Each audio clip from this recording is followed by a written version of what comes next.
Sup les jeunes, aujourd'hui le 29 septembre 2018, on va faire une analyse d'Ethereum USD sur l'échange Bitfinex puis l'échange BitMEX. Et comme vous l'avez remarqué, CryptoBab à l'appareil. Maybe I've been slipping back, heading south, car sick on a Tuesday, missing cash, blacking out, heartless in a few ways. Bon, on va rentrer dans le vif du sujet, évidemment. On va regarder deux échanges différents. Pourquoi? Juste pour trouver de la confluence entre les deux. Des fois, tu as des faux signaux qui vont se donner sur un échange ou sur l'autre. Donc, en checkant deux échanges différents pour le même produit, on a de la confluence, donc on a plus de force dans nos signaux. Si les deux ont le même signaux, ça a pas mal plus de chances d'être réaliste que si ils ont deux signaux contraires. Là, ça va mettre un peu de flou dans nos signaux. Donc, on commence ici. On va regarder le Daily Time Frame. On va commencer ici avec l'échange Bitfinex. On voit clairement encore toujours une tendance baissière, un bear trend depuis 2018, toujours incassé. Mais les choses ont changé depuis les derniers jours. On voit que il y a beaucoup de volume de bulls, même si on est encore dans le downtrend. Évidemment, ça ne veut pas dire que le bull run est arrivé, mais qu'est-ce que ça veut dire? C'est qu'il y a beaucoup de changements. Puis comme qu'on peut remarquer ici, je vais faire un tour de mes indicateurs vite. J'ai mon MACD, j'ai le RSI, puis j'ai mon stock en bas. Le stock, je l'ai changé pour 15,55 pour avoir moins de faux signaux. Puis mes EMA que j'ai dessus, c'est le 5 et le 30. Le 30, c'est la mauve, puis le 5, c'est le blanc. Donc, pour un bull cross, on a la 5 qui vient cross la 30. Puis pour un bear cross, j'ai la 30 qui vient croiser la 5. On va regarder. Le dernier bull cross qu'on a eu, c'était ici. Puis on a eu un beau follow-up, puis on a acheté sur ce signal-là. Puis ici, on a eu un bear cross juste ici. Puis on a une méchante drop qui a suivi. Depuis ce temps-là, on est incapable, on se fait rejeter à chaque fois qu'on essaie de grimper par-dessus notre 30.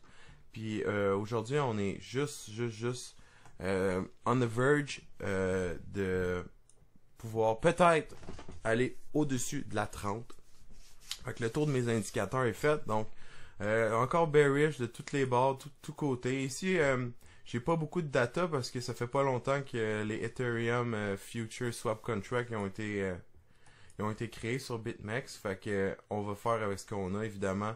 Moins que de data, moins que ça vaut. C'est pour ça que tous mes indicateurs sont coupés, là. Ici, puis là. Mais on va le checker pareil. Plus qu'on descend anyway dans les time frames, plus qu'on va avoir de data à ce niveau-là. Donc, le daily time frame, encore bearish sur le long terme, mais on voit que récemment, là, on a eu une petite montée. On n'a pas réussi à cross, mais c'est pas terminé. Évidemment, le daily candle, il va finir à 8 heures à soir pour monter à moi, étant dans 5 heures de maintenant. Donc, il pourrait très bien aller retester notre 30 ou pourrait juste se faire rejeter puis aller à la baisse. On va descendre d'un time frame. C'est pas mal la même chose de l'autre bord. Très semblable. Fait qu'à date, on voit que aucune divergence entre les deux échanges. On voit le MACD qui a été bullish, qui est en train de revenir à la baisse ici. Même chose là, on voit l'histogramme clairement. Notre RSI qui est en plein centre, pas oversold, pas overbought, juste tranquille, rien de spécial au niveau du RSI. On a notre stock en bas qui vient de faire le bear cross. Évidemment, ça c'est un momentum indicateur, ça veut pas tout dire. Des fois, il fait le J-hook, il s'en vient en bas puis il remonte tout de suite. On va voir. Anyway, on est juste ici pour faire une réaction au marché et non prédire. On va descendre ça à 12 heures. On va voir ce que ça dit. Donc,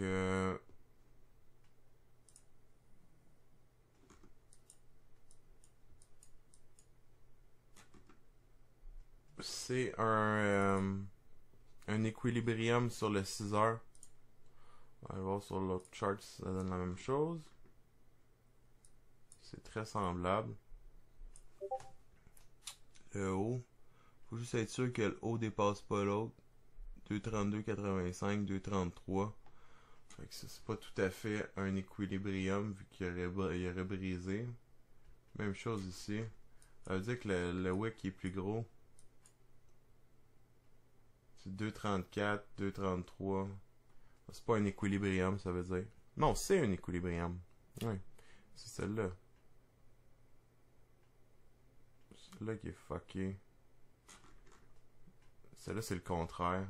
Donc, on voit ici la même chart, à peu près le même type de pattern, sauf que c'est inverse. Ici, on voit que lui, il est plus haut que lui, puis lui est plus haut que lui. Donc, ce serait un équilibrium valide, puis lui, invalide.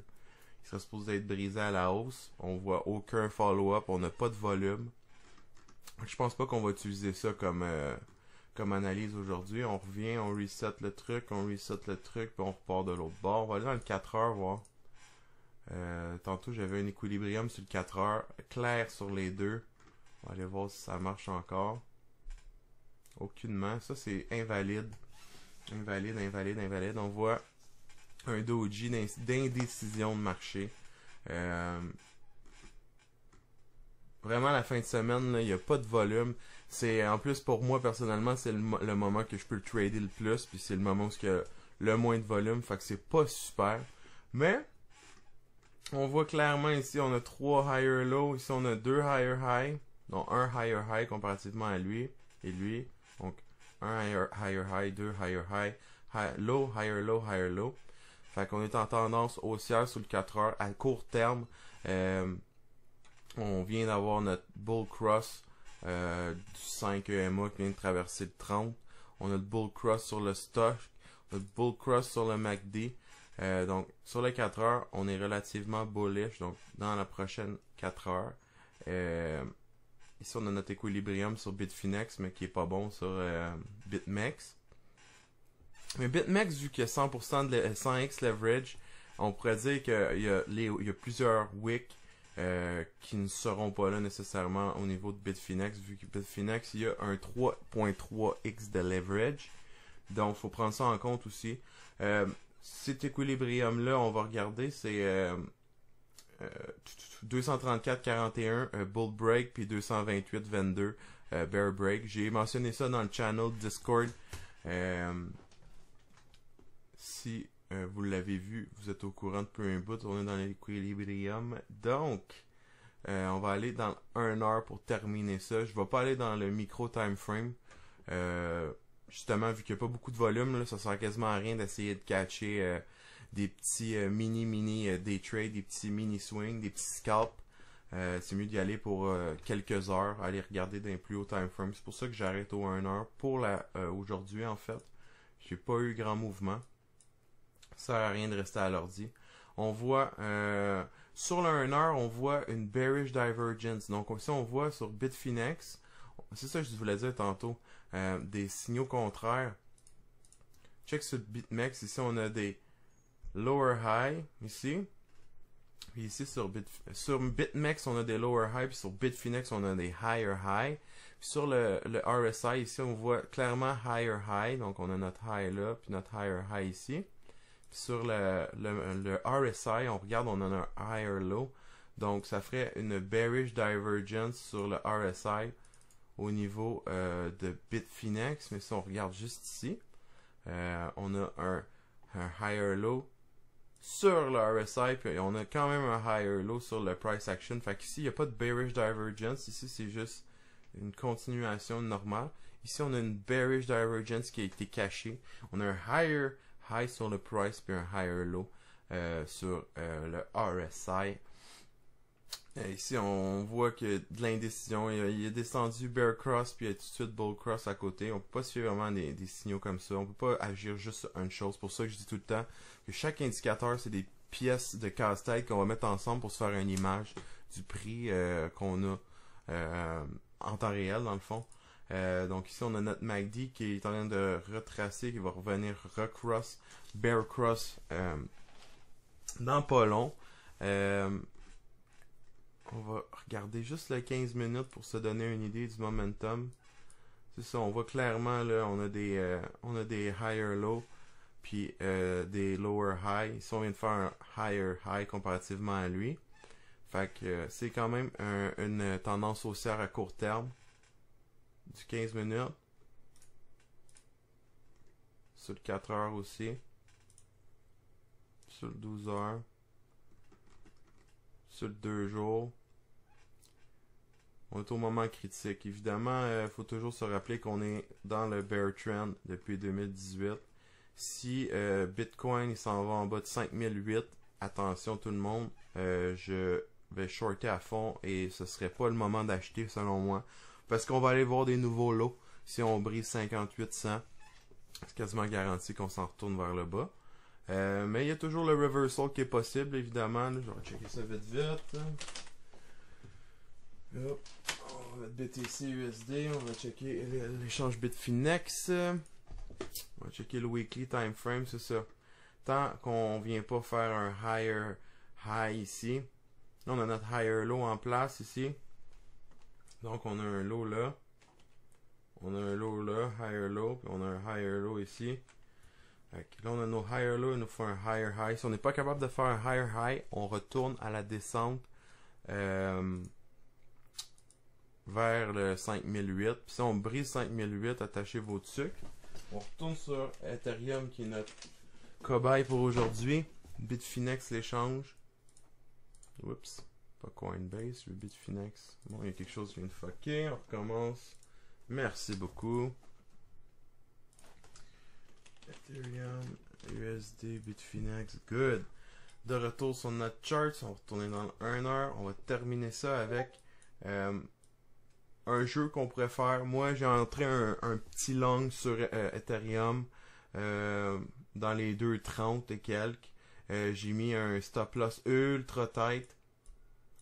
Donc, l'invalidation va être mon 4 heures d'équilibrium que j'ai mentionné tantôt. Donc,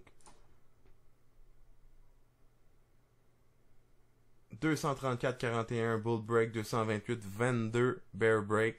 Je vais essayer de rajouter sur ma position si on se rend dans les 2,29, 2,28. En bas de 2,28, 22, je veux sort trade. Ça va pas dans le bon sens parce que je suis long en ce moment.